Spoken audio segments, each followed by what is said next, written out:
Finally আমি ready হয়ে গেছি, কারণ আজকে সরস্বতী পুজোর খাওয়া দাওয়া আছে। আমরা সবাই মিলে যাচ্ছি রানাঘাটে, আর তোমরা ভিডিওটা শেষ পর্যন্ত দেখতে থাকো।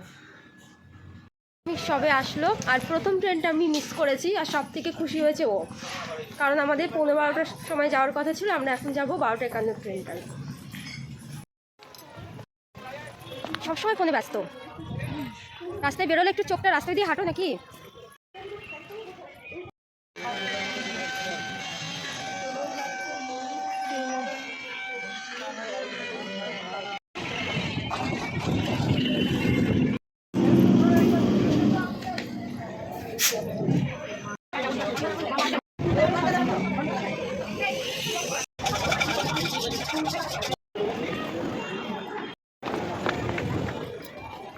তবে আমরা ট্রেন থেকে নামলাম, এবার আমরা যাব টোটোতে, আর আমাদের গন্তব্যস্থলে পৌঁছে যাব। এই যে একজন সব সময় হাতে ফোন আর সেলফি তো নয়, রিলস। আমরা এখন অটোতে উঠে পড়েছি, আর আমরা 10 মিনিটের মধ্যে পৌঁছে যাব। চলে এসেছি।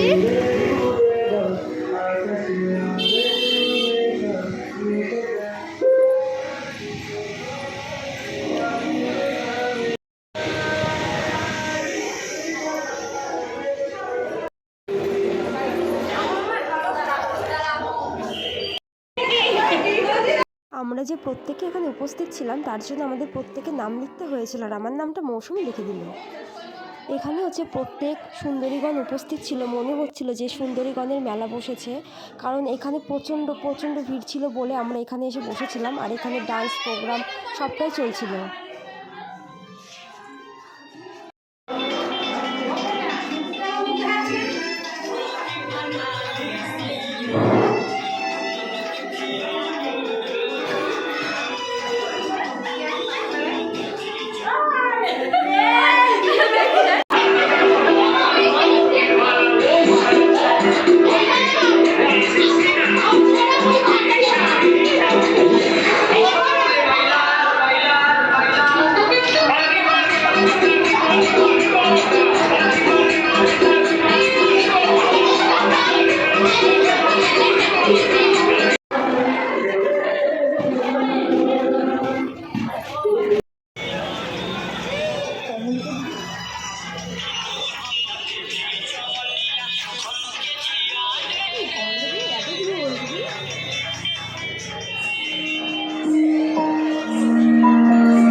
অবশেষে আমরা খাওয়ার জায়গায় পৌঁছে গেলাম, আর আমরা ভালো করে ভিডিও করতে পারিনি, কারণ হচ্ছে পেছনের দিকে জানালা ছিল, জানালার রোদে খুব সমস্যা হচ্ছিল ভিডিও করতে, তাই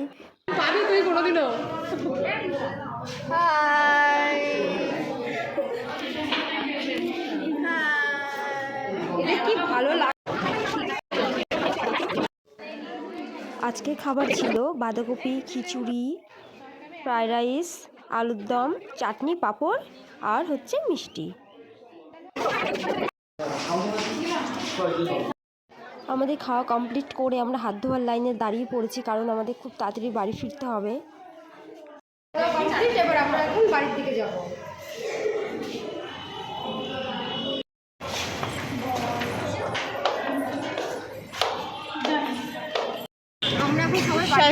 খাওয়া দাওয়ার কথা তাই বললাম, কিছু বলার নাই।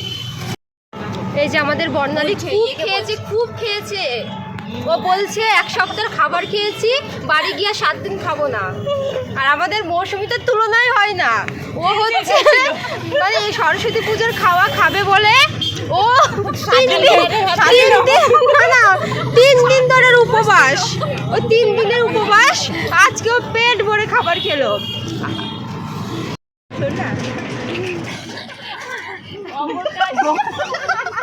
অবকাশে যাচ্ছি, বলছি কি আমরা অবকাশ যাচ্ছি।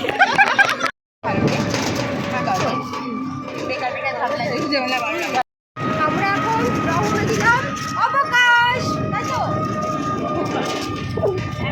কিন্তু এটা আমাদের একদমই হঠাৎ প্ল্যান। আমরা বাড়ি যাচ্ছিলাম, কিন্তু একজন আপনাদের মন রাখার জন্য আমরা সবাই মিলে চলে গেলাম অবকাশ পার্কে।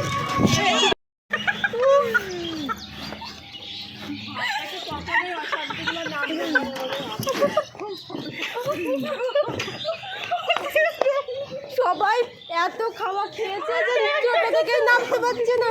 আর এই যে